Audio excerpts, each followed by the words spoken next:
కేతనపల్లిలో కాంగ్రెస్ అప్రజాస్వామిక అహంకార చర్యలను అడ్డుకున్నందుకు బాల్కా సుమన్ అరెస్టు చేసి నిర్బంధించడాన్ని తీవ్రంగా ఖండిస్తున్నట్టు మాజీ మంత్రి హరీష్ రావు తెలిపారు. కేతనపల్లిలో బీఆర్ఎస్ పార్టీకి పూర్తి మెజారిటీ వచ్చినా కూడా కాంగ్రెస్ పార్టీ పట్టపగలు ప్రజాస్వామ్యాన్ని పరిహసించిన తీరు చూసి యావత్ తెలంగాణ అసహించుకుంటుందని అన్నారు. అధికార బలం, పోలీసు బలం, ధనబలంతో చట్టాలను తుంగలో తొక్కడం కాంగ్రెస్ అరాచక వైఖరికి పరాకాష్ట అని దుయ్యపడ్డారు.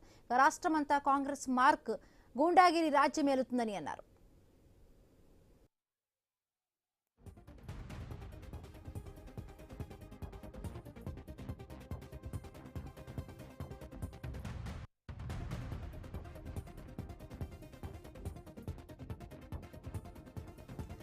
జనగామలో దళిత మహిళా కౌన్సిలర్ బీఆర్ఎస్ కు మద్దతుగా చెయ్యి ఎత్తితే రిటర్నింగ్ ఆఫీసర్ సాక్షిగా కాంగ్రెస్ గూండాలు చేసిన దాడిని సమాజం కళ్లారా చూస్తుందని పేర్కొన్నారు.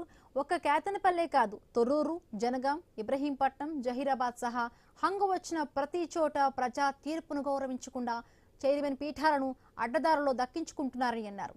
రాష్ట్రంలో భూములను కబ్జా చేసినట్లే రాజకీయ పీఠాలను కూడా కబ్జా చేస్తున్నారని వెల్లడించారు హరీష్ రావు.